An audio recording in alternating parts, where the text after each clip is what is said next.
Okay, welcome everyone.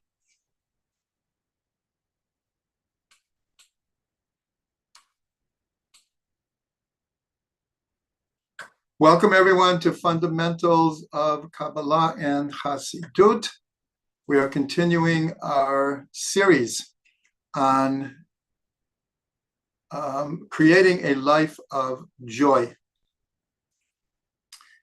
We have been doing a mixture of things that are obstacles to joy, and then introducing things that help us be in a state of joy.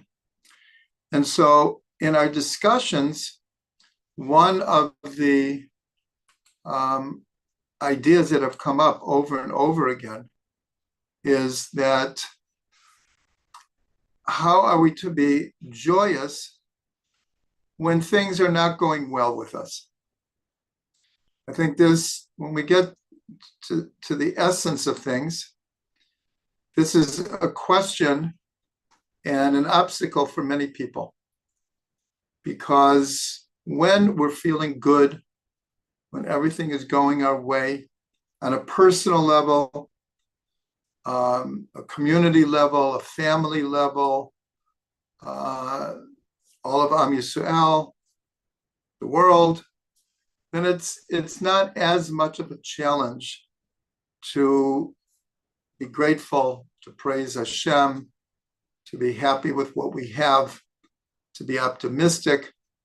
But when we're confronted with tragedy, with sad news, with physical ailments, medical problems, financial problems, relationship problems, then it becomes so easy to be overwhelmed by these events, and we find it very hard to be in a state of joy. And so I want to address this very directly and very honestly, is that when I chose this subject to be the subject for our mini-series here, I really chose it because we just finished our last series, and it was just the beginning of the month of Adar. Misha Nichnas Adar, Marbi Mesimcha. When Adar comes in, joy is increased. And from Purim, we go to Pesach. And so it's a very upbeat time of year. Spring is coming. And I think it was a good choice. But there was another reason that was a little bit more unconscious in my own mind, was that right now is truthfully a very, very difficult time in the Jewish world, in Israel.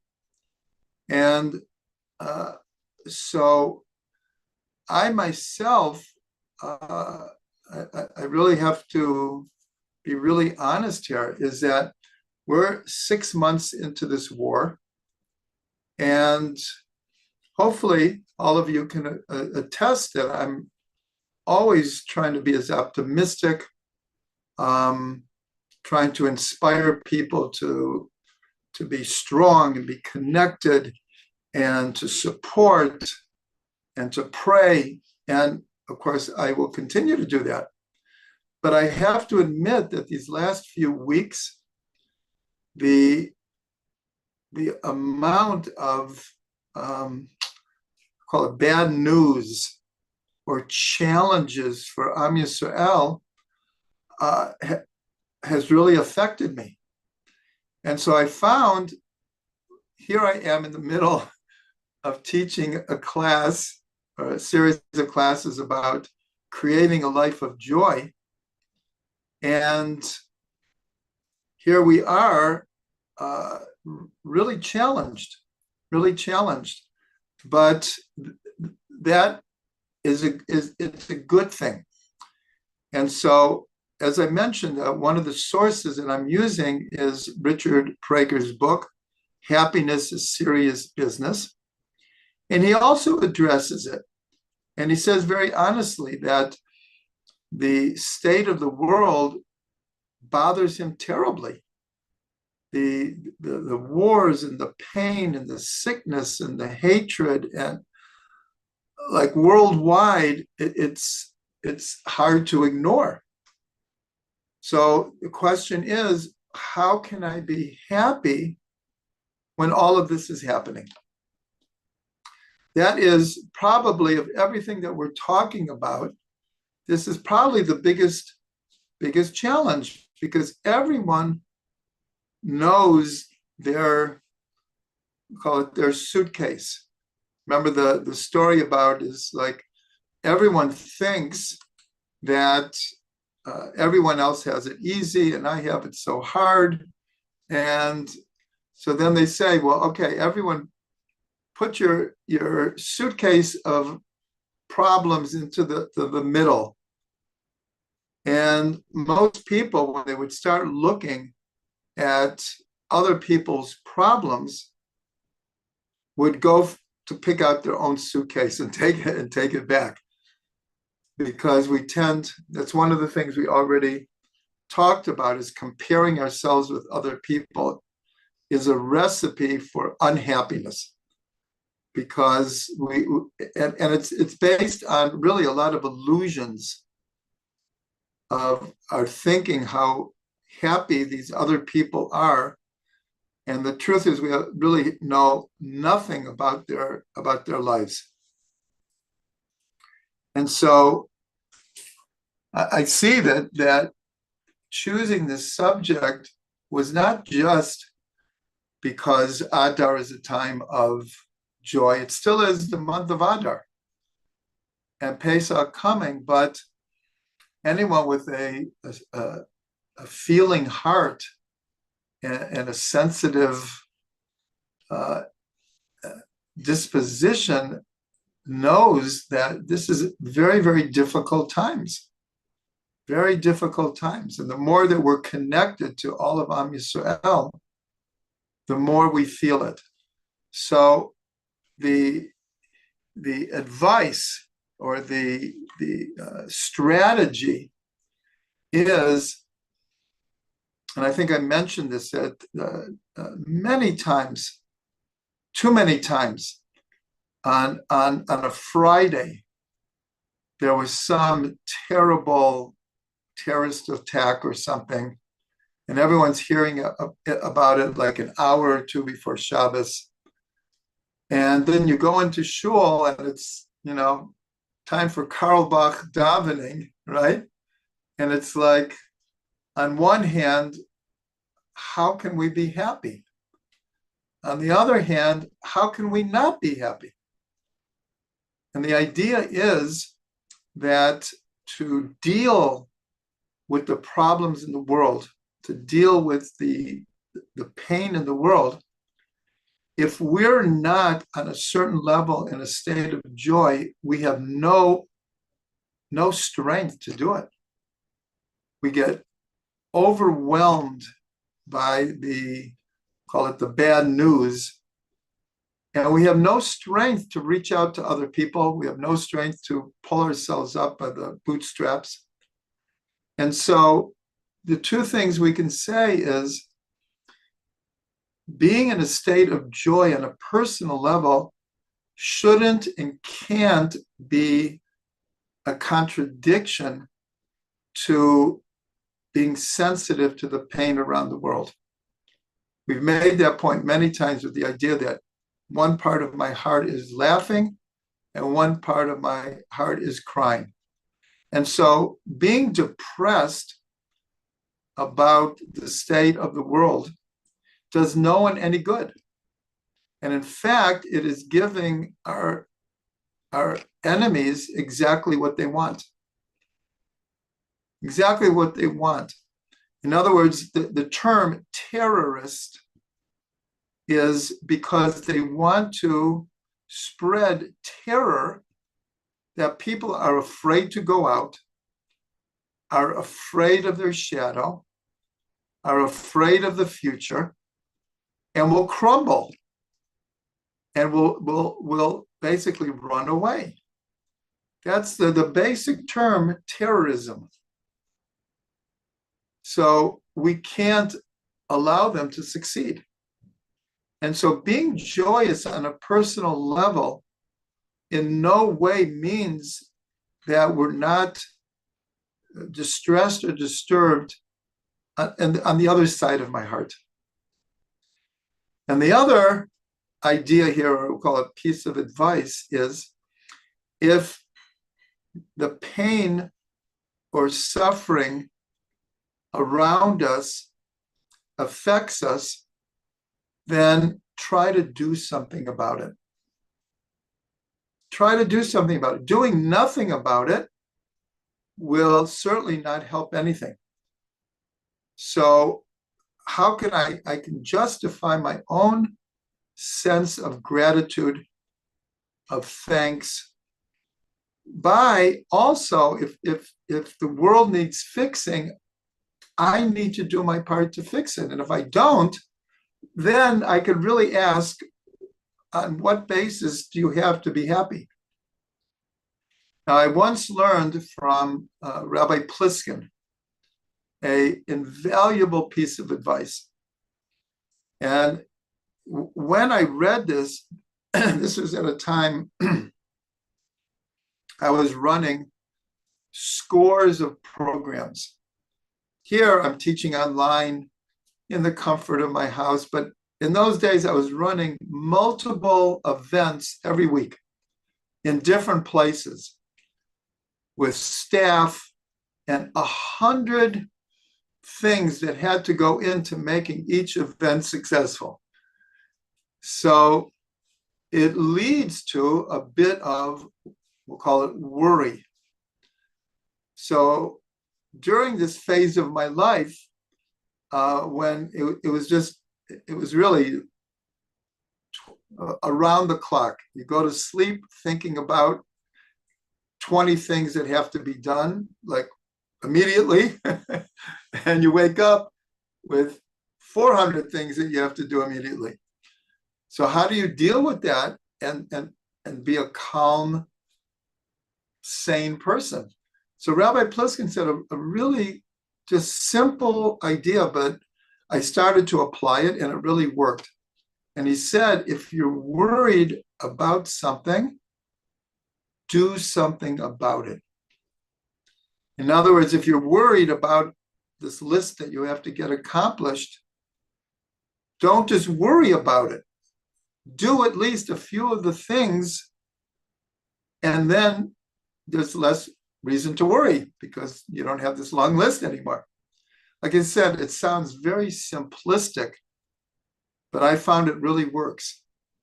Because sometimes worry, we get into it's like a tornado. It just spins us around in the worry. And it saps us of our energy to actually do what needs to be done so that what we're trying to do will be successful.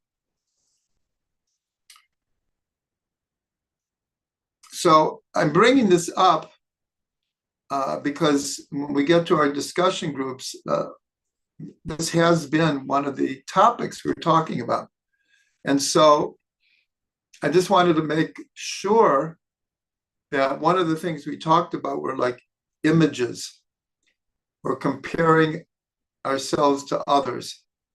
So I wanted to be honest because I want everyone to know that along with everyone else trying to create a life of joy and trying to be ever cognizant of everything I have to be grateful for. And the expression, counting your blessings every day, I most certainly try to do that because I feel in so many ways that God has been so good to me.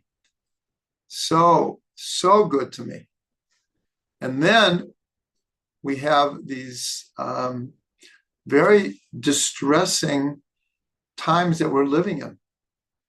And so I do my best, and I'm encouraging everyone else to not be overwhelmed by it, but on the other hand, to feel it very, very deeply, and that we should all, in however we try, to do something to support the Jewish people now, to support Israel, the soldiers, the captives, the families who have lost soldiers.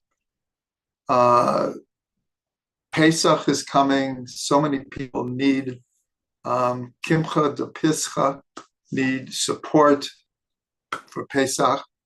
So I just wanted to start with that, is that I think we're all in the same boat here, but at the same time, again, by being overwhelmed by our personal problems or the world's problems, doesn't help us, and it doesn't help anyone else. That being in a state of joy, if anything, gives us strength to face the challenges that we all face. Every one of us has different challenges. So I just want to bless everyone to really never lose track of what we have to be grateful for. So one of the first points we made is this idea that we have to work at being joyous. So that goes along very much with what I just talked about. It doesn't, for many people, it does not come naturally, and it doesn't come easy. And so we have an expression in Pirkei Avot, lefum tsara agra. According to the, literally, pain is the reward. So that sounds like a little bit of a harsh statement.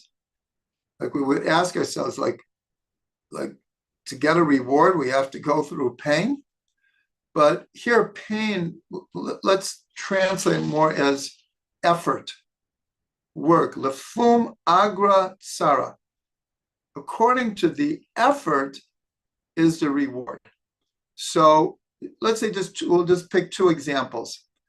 In any, we'll call it sport or art, everyone knows one has to put an enormous amount of practice in order to master whatever it is. Look at the Olympics. If you read about the discipline, for those, okay, we see them run the 100 meters or swim the 100 meters or throw the javelin, and they win. And here they are standing up, getting their golden medal. When you ask them, like, what has your life been for the last 4 years? Like, they would all say, like 7 to 10 hours a day of practice, like day in and day out with trainers and coaches and diets, and to get to stand on that platform and get your golden medal, that we can understand. We can understand that took a lot of work. Same thing, let's say, in a successful business. Does anyone think for a moment to build a practice or a business or a successful anything takes less than total commitment? So that we all understand, that's natural. But what about joy? So we might think like, well, what do you mean work at being joyous? That sounds almost like oxymoronic. Joy is supposed to be fun and easy and exciting. What do you mean work at being joyous? But that is the point we're trying to make. is that we tend to forget to be joyous. We have to do things that make us joyous. And we fall in rote and routine. And we don't realize that it really takes work. And again, if you notice how I started, I'm not talking theoretically here. I'm not talking in the air. I personally am, I'll use the word struggle with this right now. Struggling to keep my head in a state of positiveness and joy and hope and optimism. And it takes work. It takes work. So one of the kind of simplest ideas is what I said. To be in a state of joy, make sure that you're doing things that make you joyous. Whatever it is, whatever it is. If that is what helps you be in a state of joy, that's what you should be doing. That's what you should be doing. And so we all know one of the greatest blessings in the entire world is to love your work. We work 8 hours a day, 10 hours a day, sometimes more. We all know, because in our lifetime, if we go back to being teenagers, we probably all had different jobs that we really didn't like, but we had to do them because we had to pay the rent, had to pay for school, had to pay for pocket money, whatever it was. And you're looking at your watch like every 10 minutes, and you're just dreading every moment that you're there. So that is such the opposite of blessing. And then we know that when we are blessed and privileged to find ourselves in a type of situation, a job, whatever, a mission in life, and we love it. It's such a blessing.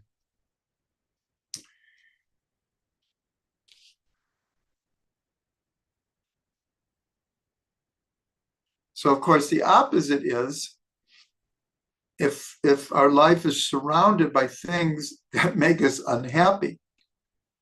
So there's one of the formulas that this book,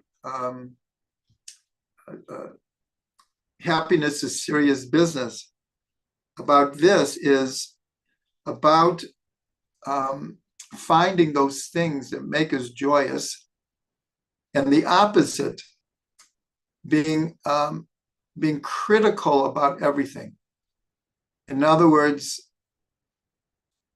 one has so much, but they're always looking at what he calls the missing piece of the puzzle. And I think I mentioned Rabbi Nachman's story. He has a whole story about this, about a perfectionist whose work was superb, an artisan. His work was superb, but he always would find the flaw in it, and he could get no satisfaction out of anything he did because there was always something a little less than perfect. And so for a person who has that kind of syndrome of always noticing what's missing, what's lacking. So he says, either get it, replace it, or forget it. In other words, if there's something missing, so get it. Fill in the missing space. But what happens if you can't? And he suggests replace it, meaning that don't don't look at it as something that is flawed. Look at the rest of it. Or just forget it and accept that it's not perfect and be happy that you did your best. So again, these are obviously things easier said than done, but we have to start by saying them. We have to start by saying them, and then hopefully each and every person in their own way can pick up on those little pieces of advice and actually do them and incorporate them into our lives. And then we'll make one more comment about the challenges. Right now we're dealing with challenges to be happy. And that is the word expectations. This is a lethal term in as relative to being happy, because we all have certain expectations of ourselves, of our neighbors, our family, our community, Israel. We all have expectations, lots of expectations. And the more expectations we have, the more we're going to be disappointed, because our expectations are coming from a very egocentric worldview. And we tend to feel that certain things are owed to us, especially in relationships, that we expect a certain kind of treatment, we expect a certain kind of honor or respect or consideration or attention. And then when we don't get it, it's just disappointment plus disappointment after disappointment. And so this is a very, very important thing we have to work on. We have to work on scaling back our expectations. Now, there's certain times that expectations are somewhat natural and can even be positive. And this is especially when parents are trying to teach children that there are certain red lines that we have to teach our children about what is expected of them in relationship to the way they relate to us as parents. On the other hand, we can build up a mountain of expectations that are not necessarily healthy. But there are certain expectations that we can have. And if we don't have them, then we certainly feel like a floor mat, because then we might allow everyone just to walk over us. And that certainly doesn't bring joy to feel like a floor mat. But again, like everything else, it has to be balanced. And so we have to check ourselves out pretty much on a daily level. Do we expect too much of others? Are some of these expectations just really figments of our imagination, that I'm owed this and I'm owed that, and this is how it should be? So again, this is tough spiritual work, but the less expectations we can have of others, and even of ourselves sometimes, the easier it is to be happy. It doesn't mean that we shouldn't have any expectations. The danger to that is that we won't accomplish anything, because we just I have no expectations of myself. I just kind of go with the flow. If I'm successful, good. If I'm If I fail, who cares? That's also not good. But anyways, the idea of expectations, and expectations is very connected to gratitude. We might not think that, but when we don't feel we're getting what we deserve, it's very hard to be grateful for what we have.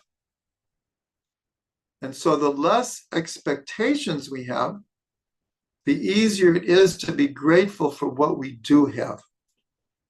And again, this is a 24/7 type of awareness that, listen, we can't get too overly psychological with ourselves. That isn't healthy either. But we have a whole month of Elul to check these things out. Every day we have a part of the davening called Tachanun, that we have time. I believe it was the Alter Rebbe who said about Tachanun. He said, during Tachanun, it's appropriate to be self-critical. It's appropriate to look at, we'll call it our dark side, and to have, great humbleness and request forgiveness and atonement. And then he said, but the rest of the day should be in joy. And this is actually a beautiful balance. This goes back to the idea that half of my heart is crying and half of my heart is laughing. In other words, there is a time in the day, in the year, for self-criticism, for not being down on ourselves, but just being honest with ourselves and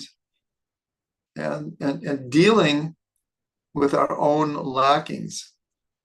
But that has to be balanced by a basic attitude of gratefulness and praise and joy.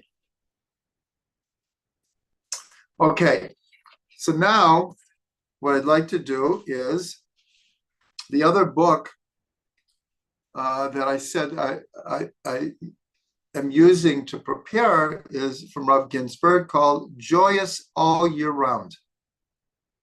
And I think we put up the link last week. It's really these short, kind of quick recipes for joy from Rav Ginsburg. And so I'm going to go through some of them. There's no particular order here. I'm not like building a complicated Torah. Each idea stands on its own. But again, the idea is, the way it usually works in learning is a few ideas like get through. A few ideas really hit us in a way that we can integrate them. So I'm just going to present like 5 or 6 different ideas that Rav Ginsburg brings about being joyous. So one, he says very poetic. He says, joy is like an open flower. It's like an open flower. Now we know that depending on how the flower opens, that some flowers close every day and then reopen with the sun. Other flowers open up in the beginning of the season and they're open the whole time. Nonetheless, he used this metaphor of joy being like an open flower, and he contrasted it with the idea of being closed. And so these are very, very modern terms that everyone uses, the idea of being open and being closed. But he compared it to a flower. Now, this connects also to two very, very important spiritual states that we talk about all the time, and that is tuma and tahara, impurity and purity. And it's brought down by all the commentaries that this goes along with being closed and being open. That being in a state of tuma means to be closed emotionally, intellectually, psychologically, spiritually. That one is just closed off from everything. And that tahara, so how do we reach a state of purity?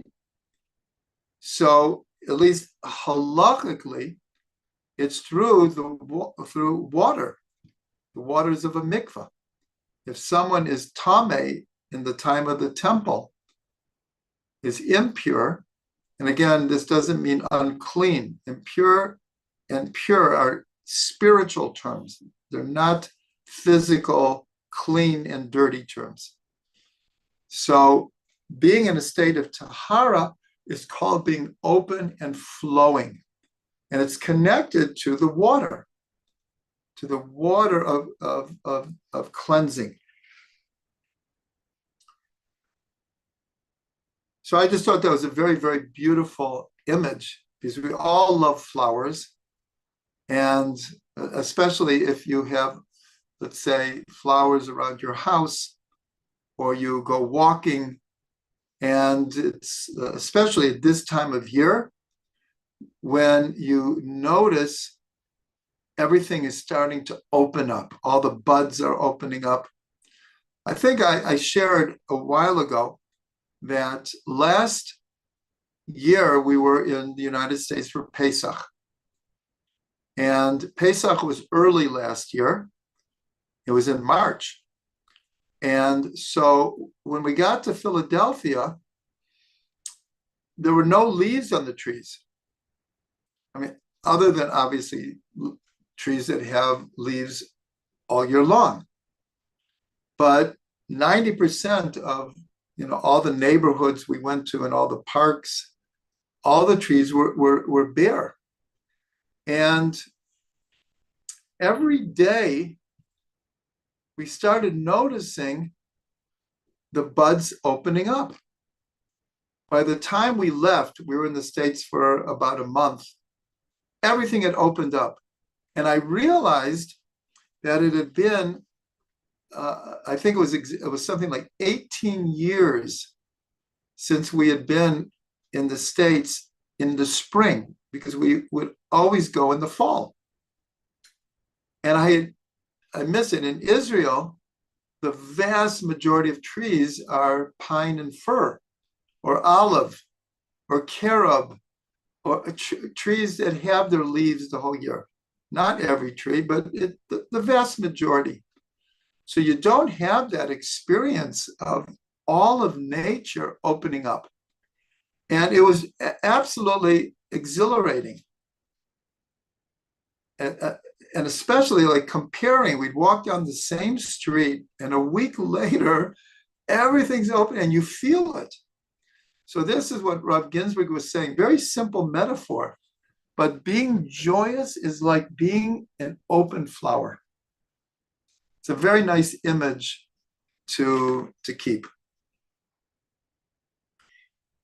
Now here's another one based on the Tanya. In the Tanya, the Alter Rebbe deals extensively with how does one come to the experience of loving God. We say it every day in the Shema, V'ahavta et Hashem Elokecha. It's one of the 613 mitzvahs, to love God. And the Alter Rebbe in the Tanya deals like, well, how does it work? And this, in other words, he was saying very similar, like being in a state of joy. Being in a state of love is also work. Now, falling in love at first sight, there's not a lot of work there. But then to get married and be married for 50 years, that takes a lot of work. It takes a lot of work to maintain a relationship of love. So the Alter Rebbe is speaking in the Tanya very much about, well, how do we come to love God? And probably the main thing he says is through meditating and contemplating. That we have to, we use the word work again. We have to put effort into imagining our love of God, of feeling our love of God, of opening ourselves to our love of God and feeling God's love for us. And he says this can happen through contemplation, through prayer, and through meditation. So we can apply that same thing. That's what Rav Ginsburg does. That's the next point we're making. He compared the same thing to joy. That sometimes we have to just stop and think about, contemplate everything that we really have to be joyous for.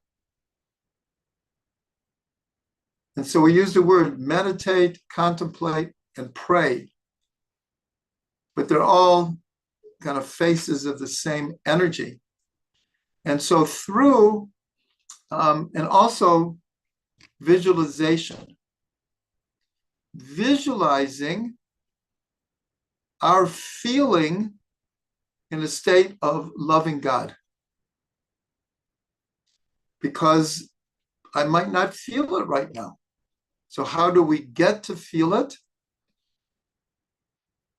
We close our eyes and we try to, again, there's many words, we draw down God's light, open ourselves to God's love, we could meditate on the word ahava. Actually, it's very beautiful. Ahava, the 4 letters of ahava, this is from Rav Ginsburg, is an acronym for Or HaKadosh Baruch Hu. The Aleph, Hey, Bet, and Hey. Or HaKadosh Baruch Hu is Ahava. So we could do it in a very Kabbalistic way. We can look at the word Ahava. Ahava is also very close to Yud Kei Vav Kei. The 2 Heys are the same. The Bet of Ahava is very similar in sound to the Vav of Yud Kei Vav Kei. And the letter Aleph of Ahava is made up of Yud above and a Yud below with a Vav in between. So I'm just throwing that out as that we could, through the letters of Ahava, the letters of God's name, put ourselves into a contemplative state of mind that I can feel love of God. Personally, when the easiest time I have to do this is on Shabbos. Because on Shabbos, when everything slows down, take more time to pray, more time to walk, more time to contemplate. That is a very, very good time to just think about. Here, the Alter Rebbe was talking about love of God. Rav Ginsburg was comparing this to the same thing about joy, is just opening our heart to joy. You could do it, sing a niggun. Sing a niggun. Imagine a niggun. Go to a shul that has singing as part of the davening and feel the joy. Okay, so that was Rav Ginsburg's next idea. And then we have, it's a verse, it's in Psalms 19:9. Pikudei Hashem misamchei lev. The precepts of God, the laws of God, the Torah of God brings joy to the heart. And this actually, one of the laws of mourning, during the 7 days of mourning, you're not allowed to learn Torah, other than the Torah that you need to learn about of how to do the morning rituals. And they ask, why shouldn't you learn Torah for a whole week? And they quote this verse in Halacha, because learning Torah brings joy. And during the morning, it's not like we can't be, put it this way, when we're mourning, we're mourning. It doesn't mean that we like eliminate joy from our life. But learning Torah brings joy. So we're told not to learn. The same thing on Tisha B'Av. We're told there's only certain things you're allowed to learn that have to do with the destruction of the temple or different prophecies, or the Gemara in Gittin that describes the destruction of the temple. Other than that, you're not allowed to learn Torah, because Torah brings joy. And Rav Ginsburg points out, and we've mentioned this already, that we know that the inner dimension of the sphera of Bina is Simcha. The sphera of Bina is the headquarters for joy. And we learn this from a verse, Eim habanim smecha. A mother of children is joyous. And I believe this is just a review of what we learned, but that means on a physical level, but it also means on a spiritual level. And to give birth, this is what Rav Ginsburg is saying, to give birth to a chiddush in Torah, this is almost the epitome of joy. The epitome, because the child that you're giving birth to is this chiddush in Torah. And so learning Torah brings joy, and especially coming up with a chiddush in Torah is like extra joy. Since we're talking about this, and we mentioned Bina, it's very, very important to mention, because this is where we're talking about the Alter Rebbe and Tanya, is that one of the main words, especially in Chabad, for meditation is hit bonanut, from the word Bina. And so Rav Ginsburg, in countless times, has encouraged meditation as a means of coming to a state of joy. I mean, there are many types of meditation, but the idea of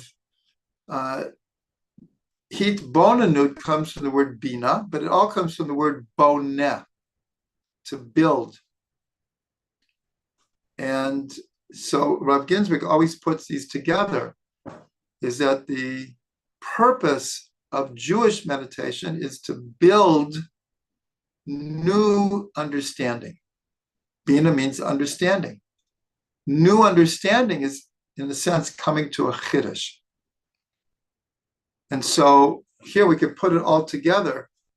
The type of meditation that Rav Ginsburg teaches is meditating on the Torah, on the letters of the Torah, the words of the Torah, the verses of the Torah, the stories of the Torah, the mitzvot of the Torah, but to deeply contemplate them.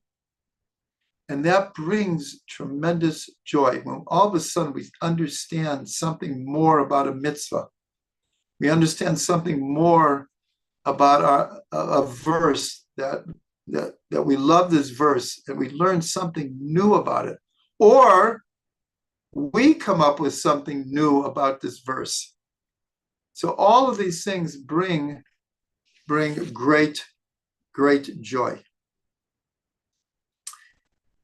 Now, I want to go back quickly to the image of joy being like an open flower. And so this comes from one of the many ways that we refer to Mashiach is Tzemach David. It's in our prayers, the sprout of David. A tzemach is a sprouting plant. And in all vegetation is actually called someach. In Hebrew, the word for the vegetable kingdom is it's the world of someach.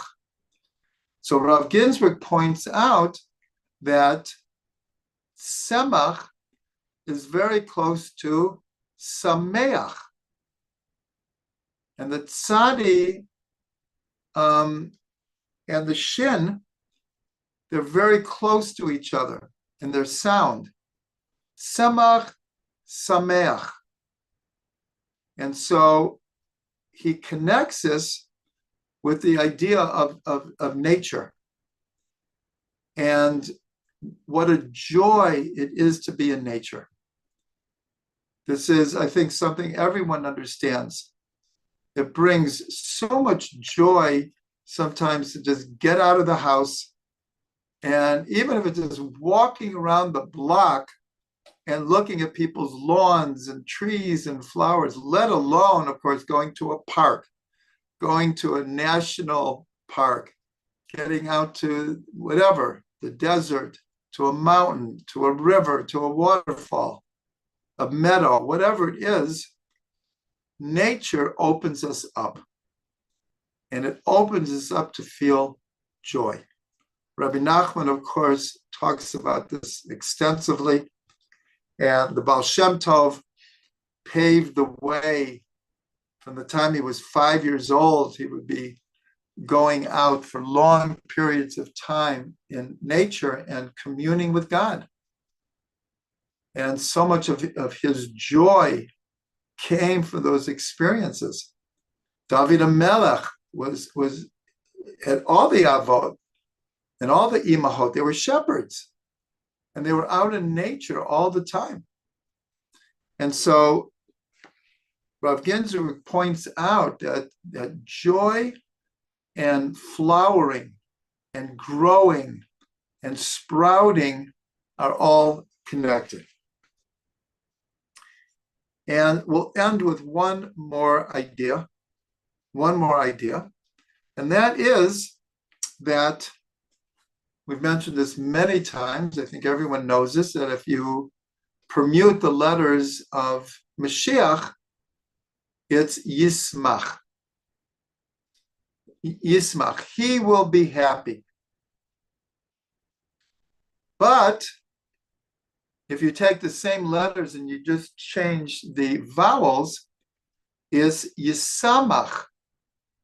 He will make others happy.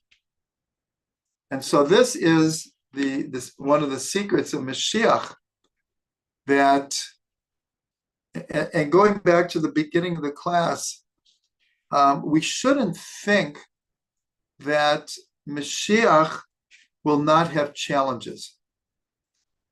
He's a human, he will be a human being, just like Moshe. Moshe and David are the essential soul components of Mashiach. And they both had such challenges in their life, but they rose to the occasion. And so in Shabbos, in the Amidah, in the morning we say, Yismach Moshe b'matanat chelko, ki even ne'aman karatalo. Moshe is joyous in the gift of his portion, that God refers to him as his faithful servant. So here we see, usually we don't think of Moshe as being happy. It's Moshe Rabbeinu, he's teaching, he's putting up with the people for 40 years, trying to deal with the people. We usually don't think of Moshe being happy.